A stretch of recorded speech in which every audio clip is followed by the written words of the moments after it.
Doctor راشدہ کاظمی جو کہ Pakistan military کی میڈیکل کور میں میجر کی پوسٹ پر ہیں، وہ بتاتی ہیں کہ ایک بار ان کے پاس ایک فوجی آفیسر کو لایا گیا جو عہدے کے لحاظ سے کرنل تھے، مگر انہوں نے اپنے آپ کو باقیوں کی نسبت بہت زیادہ سنبھال کر رکھا ہوا تھا۔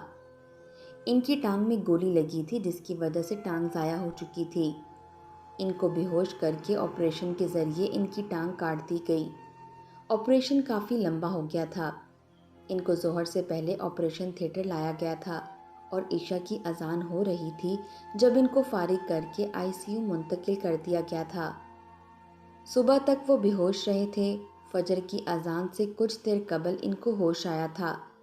ان کو اسپیشل کمرہ دیا گیا تھا۔ انہوں نے ہوش میں آتے ہی سب سے پہلے وقت پوچھا تھا تو ان کو بتایا گیا کہ فجر کا وقت ہے، جس پر انہوں نے فوراً وضو کی خواہش کا اظہار فرمایا تھا۔ ان کو بتایا گیا کہ وہ اس وقت ایسی حالت میں نہیں ہیں کہ وضو کر سکیں، تو کرنل محمد حیات صاحب پریشان ہو گئے۔ ان کی بیوی نے میری مدد سے ان کے بستر پر پلاسٹک شیٹ ڈالی۔ اس کے بعد مجھے باہر بھیج دیا گیا۔ تھوڑی دیر بعد ایک نوجوان جو کہ کرنل صاحب کا بیٹا تھا کمرے کی طرف آیا، مجھے سلام کر کے اندر داخل ہو گیا۔ کچھ ہی دیر میں مجھے بھی اندر بلا لیا گیا۔ تب تک فجر کی اذان ہو چکی تھی۔ میں اندر داخل ہوئی تو بستر سے پلاسٹک شیٹ اتار کر سائڈ پر رکھ دی گئی تھی۔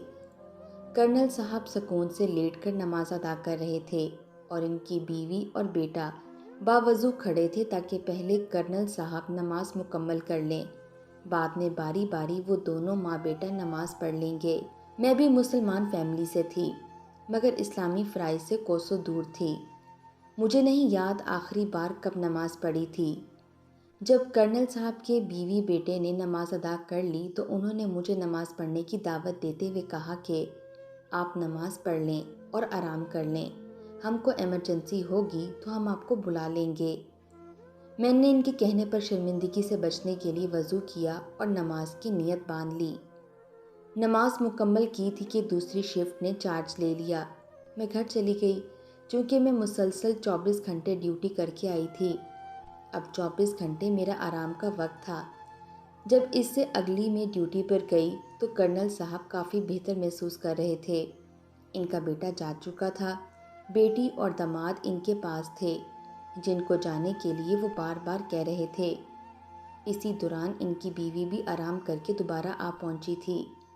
کرنل محمد حیات صاحب کی بیوی نے آ کر اپنی بیٹی اور داماد کو رخصت کر دیا تھا، خود شوہر کی خدمت پر مامور تھیں۔ جب ظہر کا وقت آیا تو وہ بیٹے کی منتظر تھیں تاکہ وہ آئے اور بستر پر پلاسٹک کور ڈال کر کرنل صاحب کو وضو کروا سکیں، مگر ان کا بیٹا لیٹ تھا۔ مجبوراً انہوں نے مجھ سے ریکویسٹ کی۔ میری مدد سے کرنل صاحب کے نیچے پلاسٹک شیٹ ڈال کر مجھے کمرے سے باہر بھیجا، ان کو وضو کروایا اور پھر کرنل صاحب نے نماز ادا کی۔ جب کرنل صاحب نماز ادا کر چکے تو میں بھی اندر آ گئی اور ان کی مسز کو ہسپتال میں بنی نماز کے لیے مخصوص جگہ پر لے گئی اور کہا کہ آپ تسلی سے نماز پڑھ لیں، میں کرنل صاحب کا خیال رکھ لوں گی۔ ان کو چھوڑ کر کرنل صاحب کے پاس پہنچی جن کے ہونٹ اللہ تعالیٰ کے ذکر میں ہل رہے تھے۔ میں نے ان سے پوچھا کہ آپ اتنی تکلیف میں تھے پھر بھی آپ نے نماز نہیں چھوڑی، اس کی کیا وجہ ہے؟ کرنل صاحب نے جواب دیا کہ اس کے پیچھے ایک کہانی ہے۔ میں نے سننے کی خواہش کا اظہار کیا تو انہوں نے بتایا کہ میرے والدین میں علیحدگی ہو گئی تھی۔ میں نے والد صاحب کے پاس پرورش پائی تھی۔ میں بالغ ہونے تک ماں سے نہیں ملا تھا، بلکہ مجھے یہی بتایا گیا تھا کہ تمہاری ماں مر چکی ہے۔ میں والد صاحب کے ساتھ پنڈی میں مقیم تھا کہ ایک دن پختہ عمر کے ایک مرد میرے والد صاحب کے پاس آئے۔ والد صاحب نے مجھے کمرے سے باہر بھیج دیا اور خود ان سے بات چیت کرنے لگے۔ انسانی فطرت کے ہاتھوں مجبور میں بھی بیرونی دروازے کے پاس کھڑے ہو کر والد صاحب اور اس اجنبی کی گفتگو سننے کی کوشش کر رہا تھا، مگر ناکام رہا تھا۔ مجھے محض ایک فقرہ سنائی دیا تھا جب میرے والد صاحب نے دھاڑ کر کہا تھا کہ دفع ہو جاؤ میرے گھر سے ورنہ یہیں مارے جاؤ گے اور تمہارا کوئی ولی وارث بھی نہیں بنے گا۔ پھر دروازہ کھلا اور وہ اجنبی شخص باہر نکل گیا۔ میں اس سے پہلے گلی میں پہنچ گیا تاکہ اس سے ملاقات کر سکوں۔ گلی میں جب میری اس شخص سے ملاقات ہوئی تو اس نے مجھے کسی اپنے کی طرح گلے لگایا، چوما اور کہا، میں تمہارا ماموں ہوں، تمہاری ماں کا آخری وقت ہے، وہ بس ایک بار تم سے ملنا چاہتی ہے، اگر ہو سکے تو آ جانا۔ ساتھ ہی مجھے ایک کاغذ کا ٹکڑا پکڑایا جس پر ایڈریس درج تھا اور خود چل دیے۔ میرے ماموں چلے گئے مگر میں صدمے، حیرانگی، پریشانی اور تکلیف کی وجہ سے ان کو آواز بھی نہ دے پایا۔ جب کچھ حواس بحال ہوئے تو میں نے اس بات کی تصدیق کا فیصلہ کیا۔ والد صاحب سے جھوٹ بولا کہ اپنے دوست کے ساتھ اس کے رشتہ داروں کی طرف شادی پر جا رہا ہوں۔ گاڑی نکالی، کچھ پیسے ساتھ لیے اور متعلقہ ایڈریس پر چل دیا۔ جب میں متعلقہ گاؤں پہنچا تو اسی پتے پر چلا گیا اور دستک دی تو مجھ سے تعارف مانگا گیا۔ میں نے اپنا بتایا تو مجھے 2 منٹ کا انتظار کرنے کا کہا گیا۔ اتنی دیر میں اندر سے چند خواتین، بچوں اور 3 مردوں کی آوازیں ابھریں۔ دروازہ کھولا گیا۔ سامنے چارپائی پر صاف ستھرے بستر پر ایک خاتون لیٹی تھیں جو انتہائی کمزور تھیں۔ مجھے دیکھ کر انہوں نے ہاتھ اوپر اٹھا لیے اور ان کی آنکھوں کو دیکھتے ہی بنا کوئی ثبوت مانگے میں ان کے سینے سے لگ گیا تھا۔ میں اکثر والد صاحب سے کہتا تھا، میری آنکھیں اتنی خوبصورت کیوں ہیں، جبکہ میرے ددیال میں کسی کی آنکھیں اتنی خوبصورت نہیں ہیں۔ تو مجھے جواب دیا جاتا تھا کہ تیری آنکھیں تیرے پردادا پر گئی ہیں، اور آج جب اس نحیف خاتون کی آنکھیں دیکھیں تو مجھے جواب مل گیا تھا کہ میری آنکھیں میری ماں پر گئی ہیں۔ اچانک سے مجھے اپنے گالوں پر گہری نمی کا احساس ہوا تو میں نے سر اٹھا کر دیکھا۔ میری ماں کی آنکھوں سے آنسو بہہ رہے تھے اور اتنی خاموشی سے رو رہی تھیں کہ ان کے سینے سے لگا میں جان ہی نہیں پایا تھا کہ وہ رو رہی ہیں۔ میں نے ان کے آنسو پونچھے، انہوں نے میرا ہاتھ اپنے ہاتھ پر رکھا اور میں باقی رشتہ داروں سے ملنے لگا۔ اپنے ننیھال والوں سے مل کر مجھے پہلی بار محسوس ہوا تھا کہ رشتوں کا خلوص کیا ہوتا ہے۔ میری ماں کینسر کی مریضہ تھیں، ان کا جگر ختم ہو چکا تھا۔ انہوں نے مجھے کہا تھا، بیٹا تھوڑے فاصلے پر بیٹھنا، میرے سانس لینے سے اندر سے بدبو آتی ہے، تم کو تکلیف ہوگی۔ تو میں نے اپنی ماں کا منہ چومتے ہوئے کہا تھا، ماں سے بدبو نہیں، ہمیشہ خوشبو آتی ہے۔ شام تک سارے گاؤں میں پتہ چل چکا تھا کہ میری ماں کا بیٹا میں آ چکا ہوں۔ لوگ مجھے دیکھنے اور ملنے آ رہے تھے۔ میری ماں کی کل دولت ایک بکری تھی۔ میری والدہ نے میرے ماموں سے کہا تھا، بکری بیچ کر مجھے پیسے لا دو۔ میں نے ماں سے پوچھا ان کو پیسوں کی کیا ضرورت ہے، تو انہوں نے کہا کہ وہ میرے سر سے وار کر ان لوگوں کو دینا چاہتی ہیں۔ ماں کی بات سن کر میں رو پڑا۔ گاڑی میں پڑے لاکھوں روپے لا کر ماں کے قدموں میں رکھے اور کہا، اب میری ماں کو کوئی چیز بیچنی نہیں پڑے گی۔ میں نے وہ رقم ماں کے سر اور قدموں سے وار کر بانٹنا شروع کر دی۔ تب کہیں سے اذان سنائی دی۔ میری والدہ نے ماموں کو کہا کہ مجھے باہر لے جائیں۔ میں نے وجہ پوچھی تو ماموں نے کہا کہ میں بتاتا ہوں۔ باہر لے جا کر انہوں نے وجہ بتائی کہ میری ماں وضو کرنا چاہتی ہیں اور وہ خود نہیں کر سکتی، تو میری ممانی اور ماموزاد بہنیں ان کو وضو کرواتی ہیں۔ میں فوراً گھر کی طرف دوڑا۔ تب میری ممانی میری ماں کا چہرہ دھو رہی تھیں۔ میں نے ان کے ہاتھ سے پانی پکڑ لیا اور کہا کہ ماں، اب بھی آپ کو لگتا ہے کہ آپ کو محتاجی ہے؟ آپ مجھے حکم تو کرتیں، جتنا مذہب اجازت دیتا ہے اتنا وضو میں خود اپنی ماں کو کروا دیتا۔ میری ماں نے جواب دیا کہ میں نے سوچا پتہ نہیں تو کتنی صاف ستھری جگہ پر پلا ہوگا، تجھے یہ دیکھ کر برا نہ لگ جائے کہ میری ماں اس طرح سے وضو کرتی ہے، اس لیے تجھے باہر بھیج دیا۔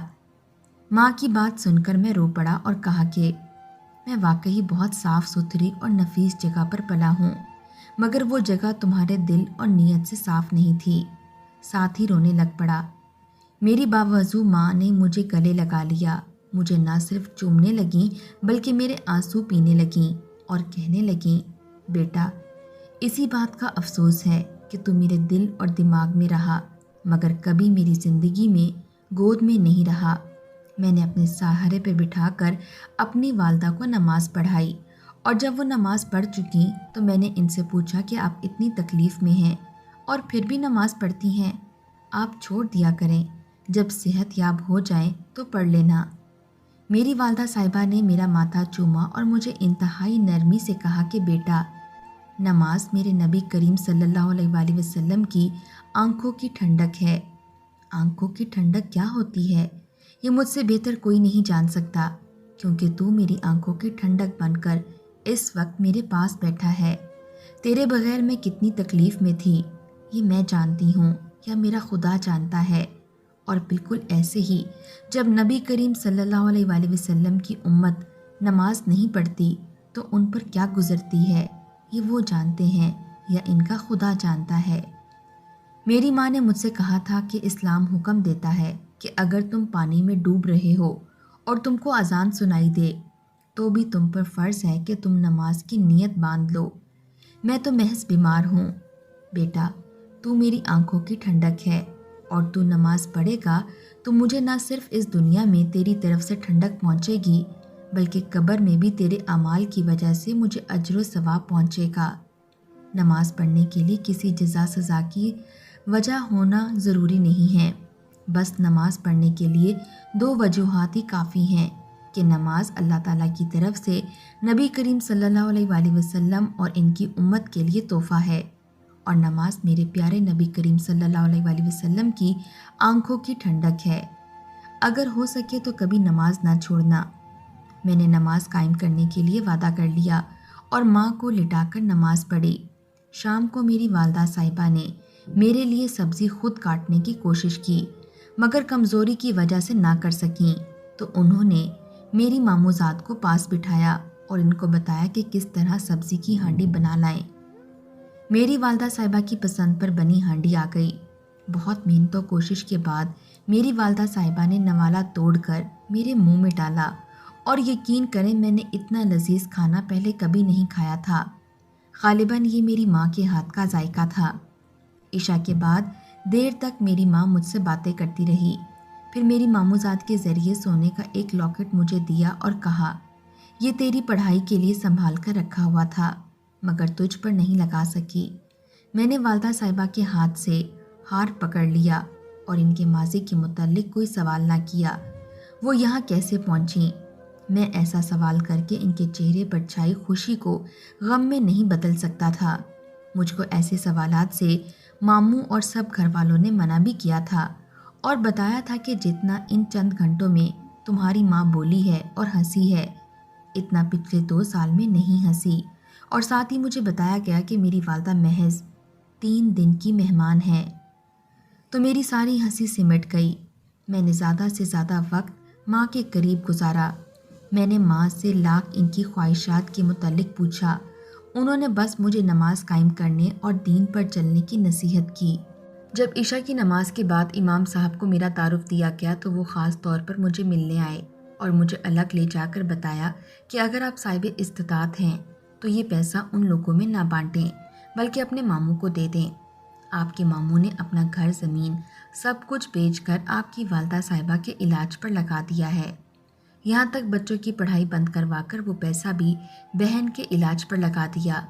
تمہارے ماموں کے اونچا بولنے کی آواز زندگی میں ایک بار سب لوگوں نے سنی تھی، اور وہ بھی تب جب تمہاری والدہ کی طبیعت خراب تھی اور وہ تمہاری ممانی کو آواز دے رہی تھیں، مگر تمہاری ممانی کو سنائی نہیں دیا۔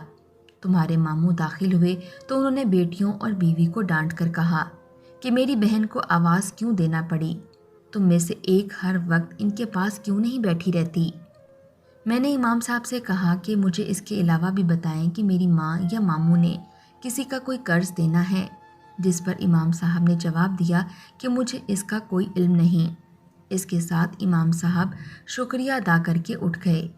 میری ماں نے رات کو مجھے اپنے پاس سلانے سے منع کیا اور کہا کہ میں تکلیف کی وجہ سے کراہتی رہتی ہوں تو تمہاری نیند خراب ہو جائے گی، مگر میں نے کہا کہ ماں جی آج رات کو میں نے سونا ہی کب ہے، آج ساری رات آپ کے چہرے کو دیکھ دیکھ کر حج کرنا ہے۔ میری ماں نے مجھے محبت سے اپنے سینے سے لگایا، مجھے چوما اور اپنے پاس ہی لٹا لیا۔ میں تھوڑی دیر بعد اٹھ کر بیٹھا اور ماں کی ٹانگیں دبانے لگا۔ مجھے میری والدہ صاحبہ نے آخری الفاظ جو کہے وہ یہ تھے کہ نماز قائم رکھنا، دین پر چلنا، اور اگر اپنے باپ جیسی حصلیتوں کے مالک نہ ہوئے تو اپنے ماموں اور ان کی بیٹیوں کا خیال و لحاظ کرنا، اور اپنے باپ کا ماضی جاننے کی کوشش نہ کرنا، نہ کبھی اپنے باپ سے نفرت کرنا۔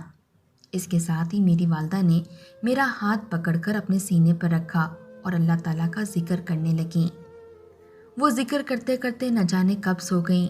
رات 12 بجے کے بعد ماموں آئے تاکہ میری والدہ صاحبہ کی خبر گیری کر سکیں۔ جو ہی ان کی نظر میری والدہ پر پڑی تو وہ دوڑے مجھ سے پوچھنے آئے کہ تم کو پتہ چل رہا ہے تمہاری ماں کی سانسیں نہیں چل رہیں۔ میں جو ماں کے قدموں کو دبا رہا تھا، میرے ہاتھ رک گئے تھے۔ گاڑی میرے پاس تھی۔ میں نے ماں کو ہسپتال پہنچایا جہاں انہوں نے 1.5-2 گھنٹے پہلے ہی موت ڈکلیئر کر دی۔ صبح سحری کے وقت والدہ صاحبہ کو لے کر گھر پہنچے۔ مجھے لگا کہ فجر کی اذان ہونے والی ہے تو میں نے وضو بنانا شروع کر دیا۔ اسی دوران میرے ماموں کی سرگوشی بھری آواز میرے کانوں میں پڑی۔ وہ میری ممانی کو کہیں سے پیسوں کا انتظام کرنے کا کہہ رہے تھے تاکہ کفن کا انتظام کر سکیں، جبکہ میری ممانی ان کو جواب دے رہی تھیں کہ ان کے بھائی اور باقی گاؤں والے جس کے پاس بھی جائیں وہ کہتے ہیں کہ تم کو ادھار پیسے دے دیں تو تم لوگ واپس کیسے کرو گے؟ گھر بار بیچ کر تو علاج پر لگا چکے ہو۔ میرے ماموں خاموش ہو کر گھر سے باہر نکل گئے۔ میں بھی ان کے پیچھے نکل گیا۔ وہ گاؤں کے کافی بڑے چودھری کے پاس گئے۔ چودھری کی بجائے اس کا منشی آیا جس سے انہوں نے رقم کا تقاضا کیا۔ منشی میرے ماموں کا پیغام لے کر واپس چودھری کے پاس گیا تو چودھری نے جواب میں کہا، گھر بار بیچ کر بہن کے علاج پر لگا دیا ہے، بیٹیاں بیچ کر کفن دفن پر لگا دو۔ اتنے سخت الفاظ سننے کے باوجود میرے ماموں بنا کوئی رد عمل دیے گھر کی طرف چل آئے۔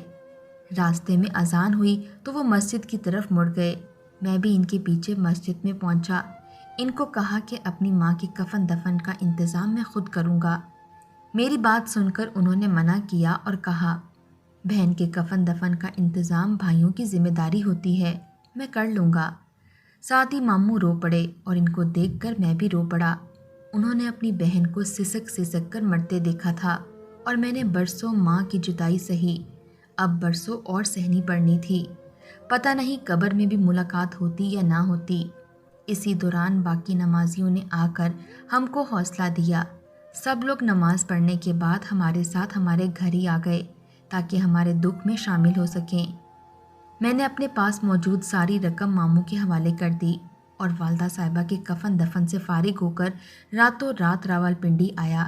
یہاں سے مزید پیسے لیے صبح سے پہلے اپنی ماں کی قبر پر پہنچا کیونکہ مجھے مولوی صاحب نے حکم دیا تھا کہ کچھ دن صبح فجر کی نماز سے لے کر سورج نکلنے تک اور عصر کی نماز کے بعد سورج غروب ہونے تک کا وقت اپنی ماں کی قبر پر گزارنا۔ لہٰذا سورج نکلنے کے بعد میں ماموں کے گھر پہنچا۔ میں نے ماموں صاحب کے ذریعے سب سے پہلے اس شخص کا کھوج لگایا جس نے میرے ماموں سے گھر خرید رکھا تھا۔ اس کو اس کی رقم دی اور کہا کہ اب وہ گھر کا تقاضا نہ کرے۔ باقی کی رقم سے دیگر اخراجات کے ساتھ ساتھ والدہ صاحبہ کے احسان و ثواب کے لیے کچھ فلاحی کام کروائے، جن میں گاؤں کا سب سے بڑا مسئلہ نکاسی آب کا تھا۔ سیوریج کے پانی کے لیے کوئی زمین نہ تھی۔ میں نے اسی چودھری صاحب جنہوں نے میری ماں کے کفن کے لیے میرے ماموں کو ادھار دینے سے انکار کیا تھا، اس سے دگنی قیمت پر 10 مرلہ زمین خریدی۔ اس میں سارے گاؤں کا سیوریج کا پانی ڈالا، مزدور لگا کر پورے گاؤں کی گلیاں ٹھیک کروائیں۔ مسجد کی چھت کے متعلق بتایا گیا وہ بارش میں ٹپکتی ہے۔ میں نے مسجد کی چھت پکی کروا دی۔ 10 دن رہنے کے بعد میں واپس آیا تو چاہ کر بھی والد صاحب سے پہلے جیسا رویہ نہ رکھ پایا، مگر والدہ صاحبہ کے حکم پر میں نے اپنے والد صاحب سے ماضی جاننے کی بالکل بھی کوشش نہ کی اور نہ کبھی اپنی نماز چھوڑی۔ والد صاحب کی ناراضگی مول لیتے ہوئے اپنی ماموں ذات سے شادی کر لی اور اس اللہ کی بندی نے ثابت کر دیا کہ میری ماں کی نسل میں کتنی وفا تھی۔ میری والدہ صاحبہ گزر چکی ہیں، میں کامیابی کے عروج پر پہنچ چکا ہوں، بہت کچھ بدل چکا ہے۔ اپنی والدہ صاحبہ کی خاطر میرے ماموں جان نے جو کچھ لگایا اس سے کئی زیادہ ان کو لٹا چکا ہوں، مگر آج بھی ان کا احسان مند اور شکر گزار ہوں کہ میری والدہ صاحبہ کی خدمت انہوں نے غلاموں سے بڑھ کر کی۔ میری والدہ صاحبہ فوت ہو گئی مگر میں نے ماموں ممانی اور والد صاحب کو 3 حج کروائے۔ میں نے خود اپنی بیگم کے ساتھ حج کیا ہے اور والدہ صاحبہ کی وفات کے بعد کبھی نماز نہیں چھوڑی۔ اس لیے نہیں کہ یہ میری والدہ کی آخری نصیحت تھی، بلکہ اس لیے کہ نماز میرے نبی کریم صلی اللہ علیہ وآلہ وسلم کی آنکھوں کی ٹھنڈک ہے۔ اگر میری کوئی نماز قضا ہو جاتی ہے تو میں فوراً ہی اگلی نماز کے ساتھ اسے ادا کر لیتا ہوں۔ کرنل محمد حیات صاحب کی داستان مکمل ہو گئی۔ میں ان کے والد صاحب ماموں ممانی میں سے کسی کا انجام نہ پوچھ سکی، مگر ان کی اس داستان کے بعد میں نے بھی کبھی نماز نہیں چھوڑی، کیونکہ مجھے بھی سمجھ آ گئی ہے کہ نماز میرے نبی کریم صلی اللہ علیہ وآلہ وسلم کی آنکھوں کی ٹھنڈک ہے۔